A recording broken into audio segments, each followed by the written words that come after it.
दर्शकों, आज जो है एक बड़े ही रुचिकर विषय पे हम बात करने जा रहे हैं। बहुत सारे बच्चों का ये सवाल होता है और बहुत सारे जो है बच्चियों का भी ये सवाल होता है कि उनका पति जो है वो लंबा होगा, मध्यम कद का होगा या छोटा होगा। और ठीक यही बच्चे भी सवाल करते हैं कि उनकी पत्नी लंबी होगी, मध्यम कद की होगी या थिगने कद की होगी। तो ज्योतिष के माध्यम से कैसे आप यह देख सकते हैं, यह रहस्य आज मैं आपके सामने बताने का प्रयास कर रहा हूं। ध्यान से इसे समझिएगा।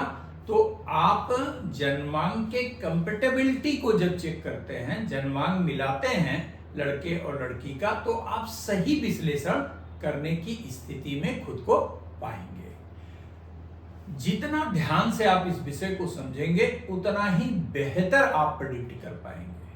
तो आइए और विलंब न करके हम लोग सीधे विषय पे आते हैं।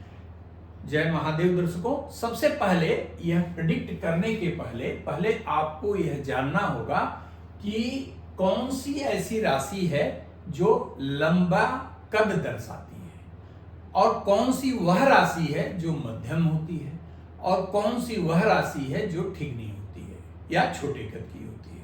तो सबसे पहले आप यह जान लीजिए कि लंबा 4 राशि की लंबाई बेहतर होती है, जैसे सिंह राशि, कन्या राशि,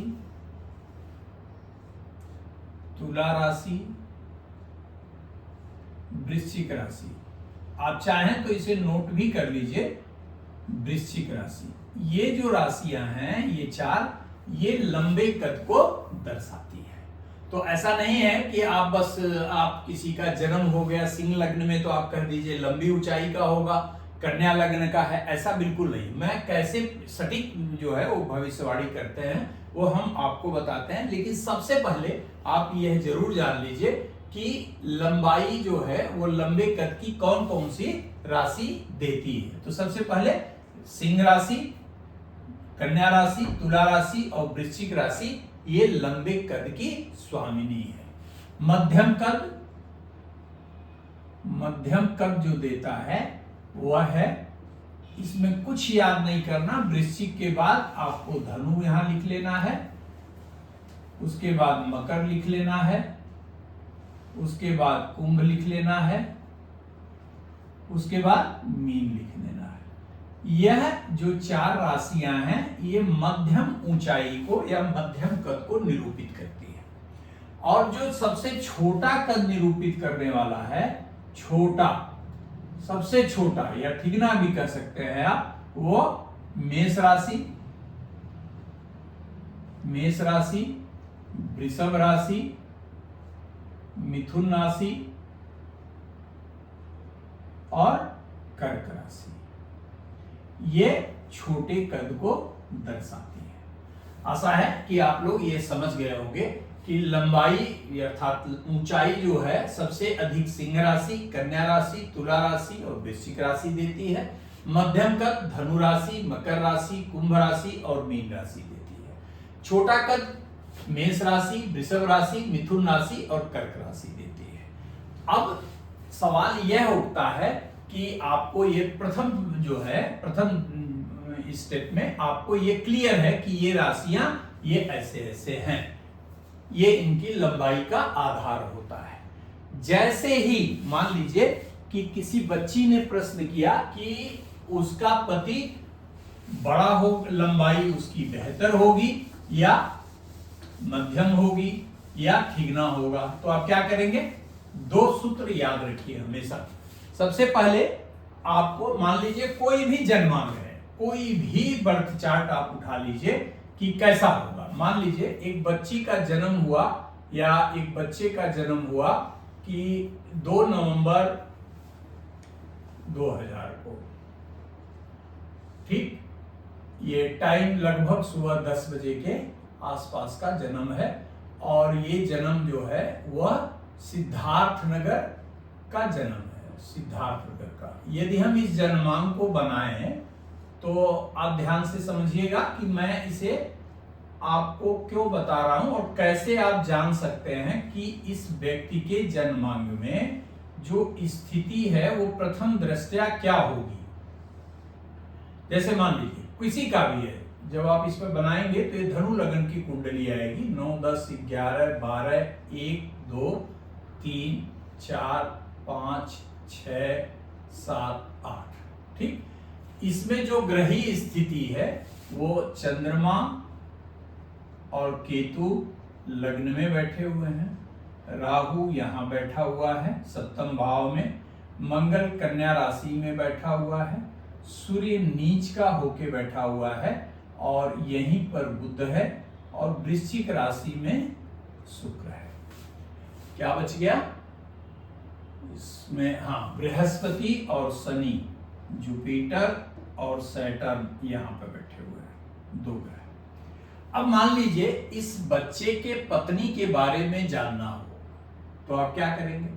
सबसे पहले जैसे आपको क्या करना है कि सप्तम भाव में कौन सी राशि है इसको आपको देखना है।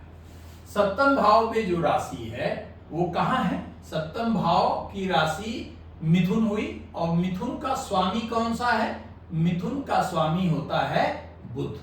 बुध कहां बैठा हुआ है? तुला राशि में, तुला राशि में बैठा हुआ है।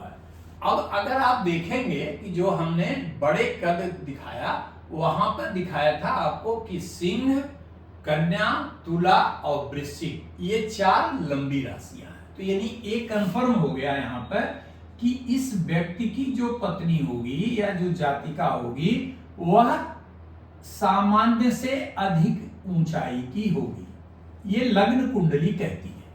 लेकिन ये आप ऐसा नहीं है कि इसी पे आधारित रहेंगे। इसका मतलब क्या है कि इसकी संभावना बहुत ज्यादा हो गई।